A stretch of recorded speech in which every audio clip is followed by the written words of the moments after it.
بسم الله الرحمن الرحيم. قال السعدي رحمه الله في منهج السالكين وتوضيح الفقه في الدين: بدأ الشيخ بالمقدمة وليس مراده أن هذه خطبة الحاجة، بدليل أنه لم يكملها.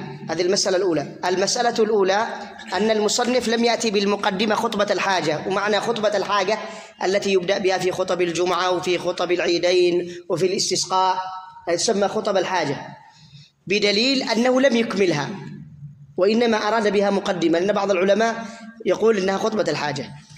المسألة الثانية قال: أما بعد. هذه يؤتى بكلمة أما بعد من الانتقال إلى المقدمة، الانتقال من المقدمة إلى صلب الموضوع، وأول من أتى بها داود عليه السلام. المسألة الثالثة: بين الشيخ أن هذا الكتاب وهو منهج السالكين إنما هو مختصر للمبتدئين، فيفهم من قول الشيخ أن هذا الكتاب يبتدئ به المبتدئ يبتدئ بهذا الكتاب، وقد مر معنا بماذا امتاز هذا الكتاب، فليرجع إلى ذلك. المسألة الثالثة ذكر الشيخ في الكتاب أنه جمع في هذا الكتاب بين المسائل والدلائل، يعني بين المسألة والدليل، فيقول مثلا: حكم الماء الذي نزل من السماء ونبع من الأرض، هذه مسألة، والدلائل الدليل: وأنزلنا من السماء ماء طهورا، قال في البحر والطهور ماءه الرسول الحل ميتته، حديث أبي هريرة عند الترمذي. ثم ذكر الشيخ المسألة الرابعة أنه ذكر في هذا الكتاب أهم الأمور وأعظمها نفعا، أي ما يحتاجه الشخص في أمور دينه، ولم يذكر جميع المسائل التفصيلية، وإنما ذكر المسائل المهمة التي يحتاجها العبد في يومه وليله وفي أمور دينه.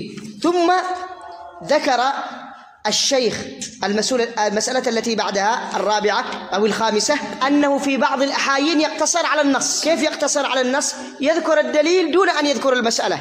في الأولى قال: جمعت بين المسائل والدلائل، قال: وربما اقتصرت على النص، يعني يقول: إذا ولغ الكلب في إناء أحدكم فليغسله 7. ذكر الدليل ولم يذكر المسألة. ثم قال: إن العلم هو معرفة الحق بدليله، فإذا أراد طالب العلم أن يكمل في العلم فعليه أن يجمع بين المسألة والدليل. المسألة السادسة: تعريف الفقه. الفقه لغة هو الفهم. قال الله عز وجل: واجعل لي وزيرا من أهلي يفقه قولي. وقال الله عز وجل: ولكن لا تفقهون تسبيحهم، أي لا تفهمون. وقول يفقه قولي أي يفهم قولي. فالمراد بالفقه لغة هو الفهم. واصطلاحا ومعرفة الأحكام الشرعية كصلاة وصيام. أخرج الأحكام العادية والعقلية والحسية، كالثلج بارد، والشمس حارة، والكل أكبر من الجزء، والعشرة أكثر من 5. قال: الأحكام الشرعية الفرعية.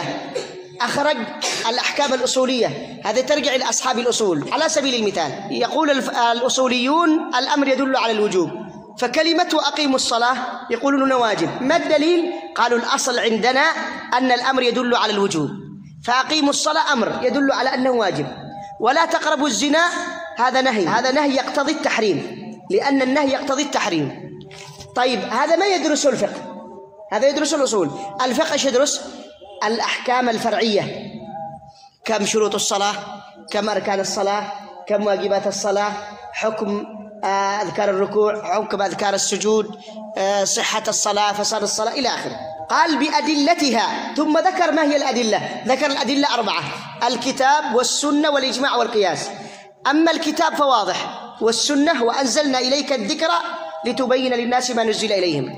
وأما الإجماع الدليل على أن الإجماع دليل، قال الله: ومن يشاقق الرسول من بعد ما تبين له الهدى ويتبع غير سبيل المؤمنين. قوله يتبع غير سبيل المؤمنين أي ويتبع غير الإجماع. وقول النبي: لا تجتمع أمتي على ضلالة.